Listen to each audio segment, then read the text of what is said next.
Welcome back! We finally finished talking to everybody here. For now anyway, there's a few people we have not talked to. Like Wolf Heimlich, because he's not in the room. But everybody who's actually here right now we have talked to, so... that means... we can go and eavesdrop, and we'll start with the people here. And eavesdropping is accomplished simply by walking behind the group of people you wish to eavesdrop on. There I was, standing on the hillside above the excavation in the Valley of the Kings, with the faithful Mahmoud describing the dance of the Seven Veils to me in great detail, when a shout arose up from the workers below us. Sensing an important discovery at hand, since I have a sixth sense about these things, I scurried downhill to see that a step had been uncovered in the sand. It turned out to be the entrance to the Temple of Amon Ra. I took the trowel from the Boskafir and cleared the sand away from the rest of the steps myself, revealing the entrance to the temple. The seal of the necropolis was intact on the door seal, indicating that the temple had not been disturbed. I knew that fate had brought me to the discovery I had been seeking for so long. Tireless after my exertion in clearing the staircase, I used a sledgehammer to break through the sealed doorway. Within lay the greatest accomplishment of my considerable career. Hidden within the darkness, untouched for thousands of years in the isolated temple, lay the magnificent Dagger of Amon Ra, the greatest discovery of modern archaeology. Good show. Magnifique. Very impressive, Dr. Carter. So, that's when you heisted it, right? No, I didn't heist it, you annoying little man. I took it out of the temple and showed it to the workers, who immediately fell upon their faces, all 350 of them, to show respect for my accomplishment. That's hard to believe, Dr. Carter. Egyptian workers have proudly worked the archaeological digs for many years. I would not think they'd exaggerate their respect for you to such an extent. But then you weren't there, were you, Mr. Nagier? Well, no, that's true. And when was the last time you were in Egypt, Mr. Nagier? You seem to have lost some of your accent. Well, it has been several years. I thought as much. Your discovery really was quite a remarkable achievement, Dr. Carter. Was remarkable, Dr. Carrington? You mean, it is a remarkable achievement. There has never been anything like it before. Quite so. Correction noted, Doctor. If you will all be excusing me, I see a man I need to speak to. Certainly, Miss Delacroix. Certainly. Alright, just Dr. Carter bragging about his accomplishments. Why do we have the feeling that if these Egyptian workers fell to their knees, it was not out of respect, maybe out of fear for the dagger? Seems more likely to me. Anyway, seems like Yvette left, so let's see if these four gentlemen have something to talk about amongst themselves. Boy, did he bet. She's some dish, ain't she? Yes, those Frenchwomen really have something. I don't think my wife would ever have done it in a mummy case. In my vast experience of women from different lands, I tend to agree with you, Mr. Nagier. I balked when a certain Frenchwoman suggested we have a deep conversation on the back of a dinosaur, but I was pleasantly surprised by the results. Yes, Miss Delacroix is certainly the cat's pajamas, as the Americans would say. Yeah, we does come up with some good sayings, don't we? Quite. Good Lord, I hadn't realized a woman was present. Please excuse us, Miss Bow. Oh, I wasn't actually listening to you gentlemen, Dr. Carrington. I just happened to be standing here. Excuse me. She is so subtle with how she listens to people, isn't she?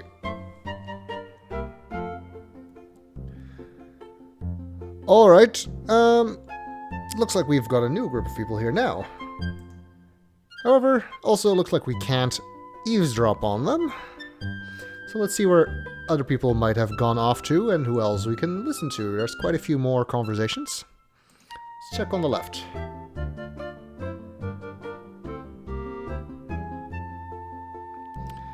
Aha, the detective and Yvette. Let's see what we can overhear. Ryan, I'm having the hardest of times keeping my hands off you. Not here, Yvette. There's too many people. They are not important. You are the most powerful man here, my Ryan. What about that Carrington guy? He's president of this museum. The doctor, he is old and weak. You are the young one and strong. And what would you be wanting, Miss Bow? Oh, well, I thought I heard you call my name. You must have been hearing things. I didn't even mention your name. Oh, sorry. I've got to be going now. Excuse me. Maybe you need to learn to be a little bit more inconspicuous, Laura. Looks like Yvette left, and now Dr. Smith is here. And what were you doing when that fancy dagger was being stolen then? Let me see. I was sleeping in my hotel room. You don't sound too sure about that. I haven't been sleeping too well since I arrived in this country. I'm tired, so I'm not thinking too well. You're not sleeping well. Would you be having a guilty conscience then? I do not understand your meaning, Mr. O'Reilly. Perhaps it is the English. It is such a curious language, not as clear as the Egyptian. Well, you say the dagger is what brought you to this country. If I were in your position, I'd be tempted to steal it.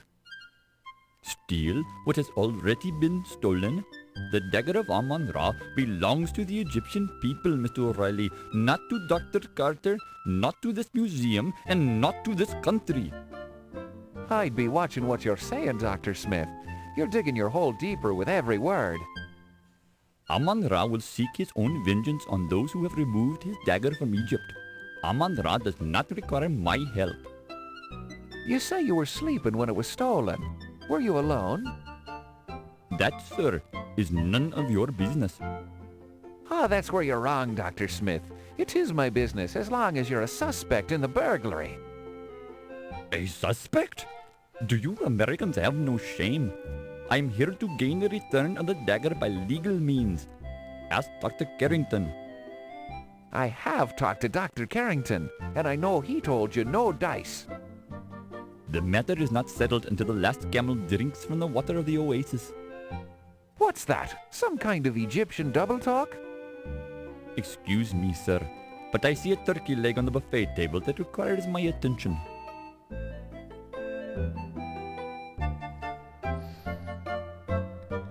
Okay, even though he said that he's still here, it's actually Ryan who left.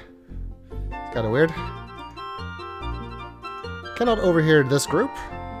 It's kind of interesting that we still can't ask about... Oh, now we can. We can ask about Dr. Smith. I am a representative of the Cairo Museum and the people of Egypt. My mission is to recover what rightfully belongs to us, not to Peepin Carter or this pathetic museum.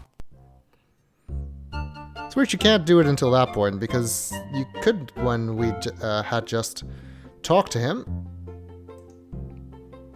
Well, we can ask everybody about him, of course. You aren't friends with that swine, are you? Well, no, I'm not actually. Good. You do well to stay clear of that Egyptian pig. That bloated maggot ought to be horsewhipped and sent back to the dung-laden wasteland he came from. I get the impression you don't like him very much. You could say that, yes. Why not? I'd rather not say. Do you always pry into people's personal affairs like this? It's my job. You're a professional busybody? I'm a reporter. Same thing. Yep, that is indeed her job.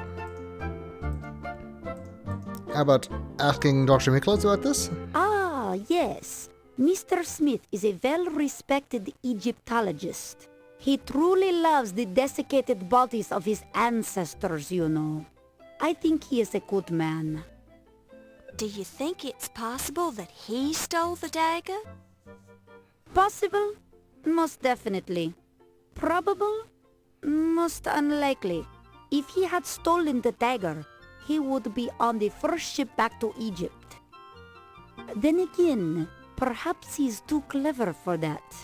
Or he's lingering behind to wreak his bloody revenge.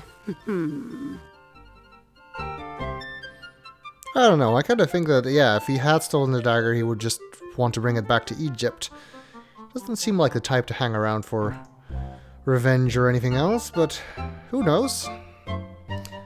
I may yet be proven wrong.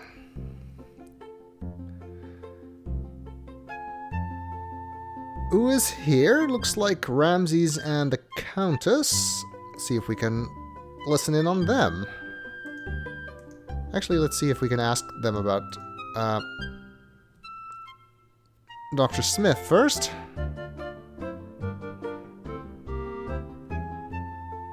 What am I doing?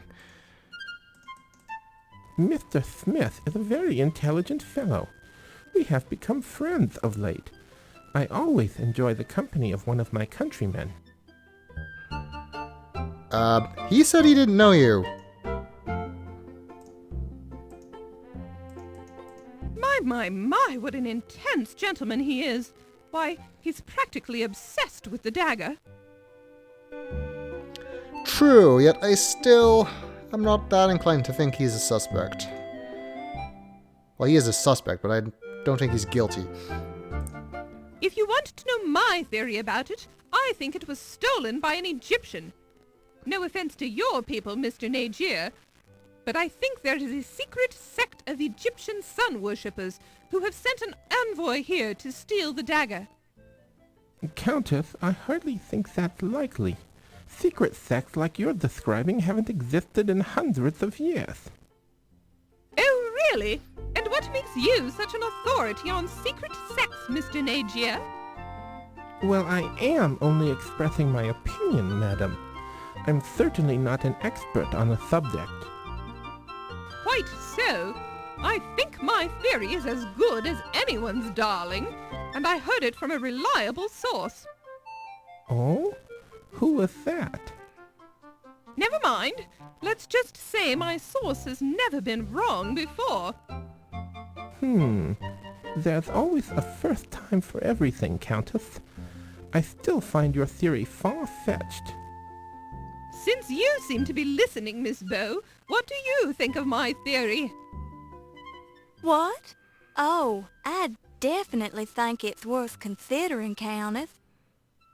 There, you see, Mr. Nagier, the press takes me seriously. Of course, it is kind of far-fetched. Well, I never! Excuse me. Oh, did I say something wrong? I'm sorry. Okay. Yeah, that does seem kind of ridiculous, doesn't it? A secret sect of sun worshippers. And it looks like the Countess is actually still here, talking to Ziggy this time. So that's the deal, Countess. I'd rather not talk about it right now. Yeah, no kidding. The wall's got ears around here. And so does certain nosy reporters, if you know what I mean. Yes, Now, if you'll excuse me, I simply must speak to Dr. Carrington. Sure thing, Toots. Alright. That was suspicious. I wonder what those two are up to. Looks like I can't overhear anything here. Wait, no, I already asked him about Dr. Smith. Let's go to the right. Not asked either of them, I don't think. Well, ain't you the hoity-toity dame these days? I almost didn't recognize you with your clothes on. Excusez-moi, am I knowing you, sir? Ziggy's my moniker. You gonna pretend you doesn't know me? You are making the joke with me, no? Perhaps you have confused me with someone else? I ain't joking. You're Yvette Delacroix. I'd know that body of yours anywheres. I am sure I am not knowing what you mean, Monsieur Ziggy. Oh, I get it. Yous is worried one of these hi-hats is gonna hear us, right? Oh, okay. I'm clued in. We can talk later. Okay. I was trying to actually talk to him, but I guess that didn't work. Are you enjoying the culinary delights this evening, Miss Delacroix? This food, it is adequate. I do not eat so much. This way I maintain my figure, no? Ah, yes. And a lovely figure it is, Miss Delacroix. Merci, Dr. Carrington. You are so kind. I feel we've known each other long enough. Please call me Archibald. As you wish, Archibald. I am yours to command, as always. Miss Bow, is there something I can do for you? Oh, no. I was just admiring Miss Delacroix's dress. Merci, Miss Bow. And your gown, it is a bit out of date, but charming nonetheless. Thank you, I think. Well, if you ladies will excuse me, I must mingle with the guests. It seems kind of impossible to talk to people on this side of the screen. We just eavesdrop all the time. Ryan and Ziggy, let's see if we can eavesdrop on them. Well, well, look what the leprechaun's dragged in. Hey, now watch what yous calls me, O'Reilly. I don't know what that leprechaun thing is, but I don't like the sound of it. I'm sure you've been called worse things, smart guy. Only by low-class type poisons, O'Reilly. By the way, ain't you afraid of being seen with me? Cops talk to stoolies all the time, and I was wondering what you're doing here. I'm a big patron of the arts. That's the kind of high-class guy I am. You don't even know what the word patron means. I does too. Okay, what does patron mean? Hey, ain't that the countess I see over there? I needs to talk to her. Very slick.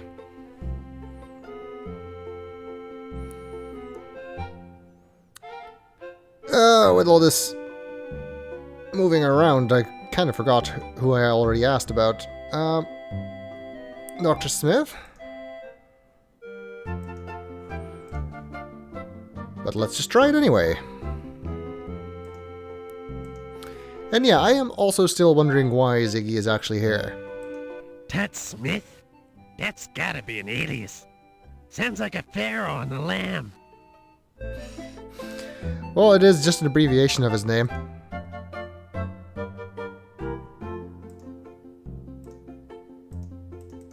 What a tiresome fellow.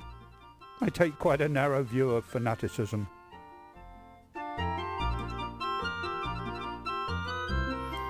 I think we asked him, didn't we? There's an odd one. No, I didn't. The man comes over from Egypt to get his precious dagger back. Then someone steals it. Quite a coincidence, if you ask me. And he doesn't have much of an alibi. Quite true. Anyway, it doesn't look like we can overhear these three, so let's head back to the center.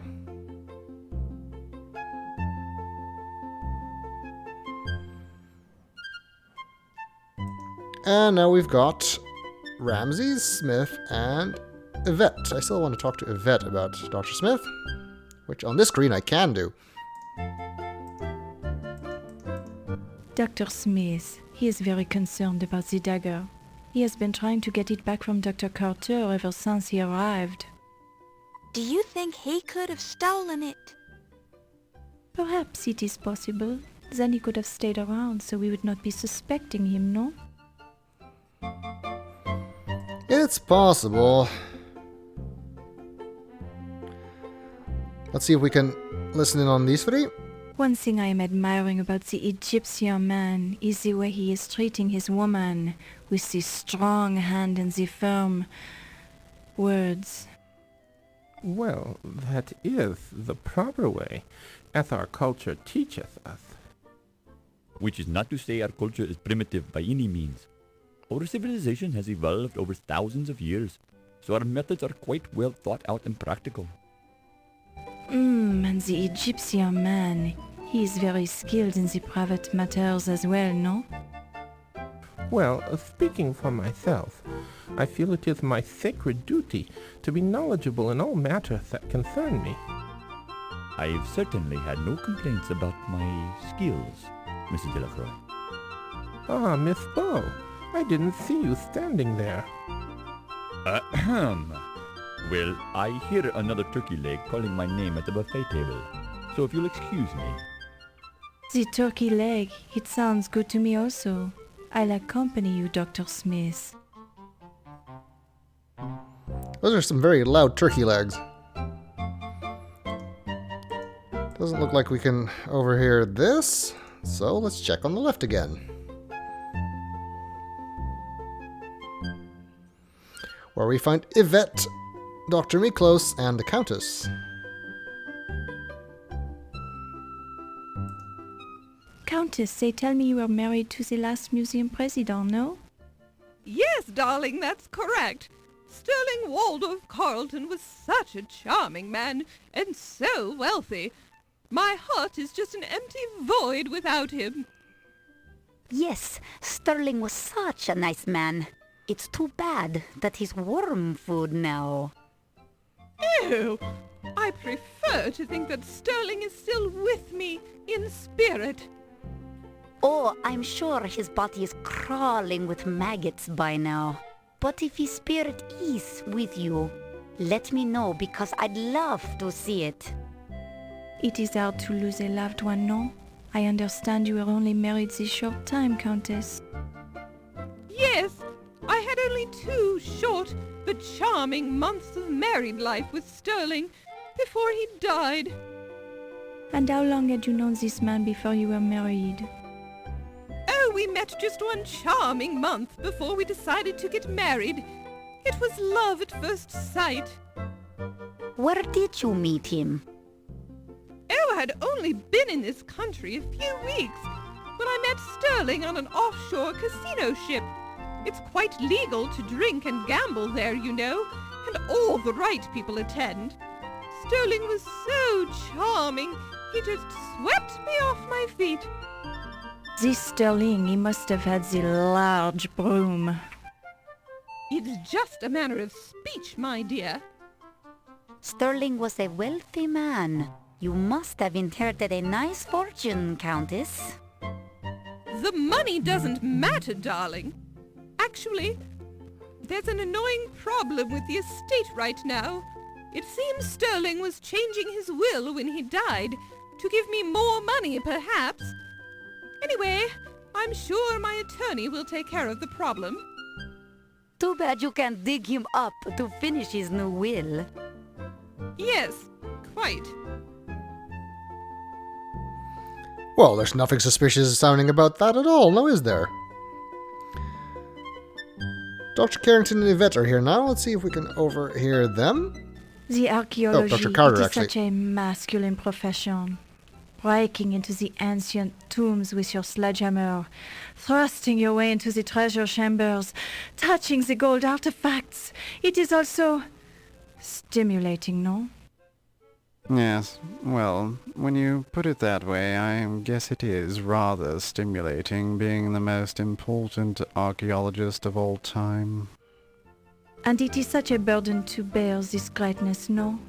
With such pressure to perform, you must be perfect all the time. Yes, you have a unique understanding of my problems, Yvette. Your problems, they are obvious, no? Very kind of you to say that, but there are many who misinterpret my actions. They don't understand the pressure of having famous relatives in the same line of work, and having to compare oneself to them all the time. But the Tutankhamun find, it is nothing when compared to your discovery, no? Correct. I didn't realize you knew so much about archaeology. I know many things, Dr. Carter. So I've heard. Maybe we should discuss archaeology sometime. I'd love to hear about the work you do, Dr. Carter. Perhaps later tonight? Will you be working late tonight? Oh, yes. I think everyone will be here tonight, no? There is much to be done to prepare for the opening of your exhibit tomorrow. I was planning a break for tea around 3 a.m. if you'd like to join me. It sounds wonderful. Perhaps you would come by my office then? I'd be delighted. It is so gracious of you to take the time to speak with me. Nonsense. Think nothing of it. How will I ever repay you for this courtesy? I know how busy you are, Dr. Carter. I'm sure we'll think of something. And call me Pippin. Well, so much for resisting her advances. And they're going to meet at 3 a.m. in Yvette's office. That might be important to remember. Can we overhear these two? I told you to stop bothering me, you camel driver. Dr. Carter, I will stop bothering you when the dagger is safely back in Cairo. I don't know if you've noticed, but the bloody dagger has been stolen from the bloody museum, you great twit. I see no reason to exchange epithets with you, Dr. Carter. I am aware of the burglary. I am also aware that no evidence was left behind, and the dagger case was not harmed. In fact, I think you removed the dagger from the exhibit. Me? Me? And what bloody reason would I have to steal my own bloody dagger from my own bloody exhibit? The dagger is not yours, Doctor. It belongs to the Egyptian people. As to why you stole it, I do not pretend to understand your twisted American thinking. Perhaps you wanted to keep the dagger for yourself, in your own private collection. Perhaps I should ask why you're shifting the blame onto me, you insignificant peasant. It would be very clever of you to steal the dagger, then stay about to start rumors about someone else stealing it. Only an archaeological thief would make such an accusation, Doctor. Now I'm sure that you stole it for yourself. I did not. Yes, you did. Did not. Did. Did not. Did. Gentlemen, please. Who asked you? Mind your own business, you nosy reporter. But I have more important things to do. Our discussion is far from over, Dr. Carter. That's what you think, you malodorous buffoon. Okay, well, they seem to be getting along great. And it looks like we're done on this side. Can't overhear these three. So let's go back to the middle, and... Oh! Isn't that The Steve? stevedore looks a little more refined than you'd expect. He's also rather attractive. And he still seems to be wearing his work boots. The stevedore... Can't look at that specifically, though. And he's talking to Yvette, which I'm sure Laura will not be happy about.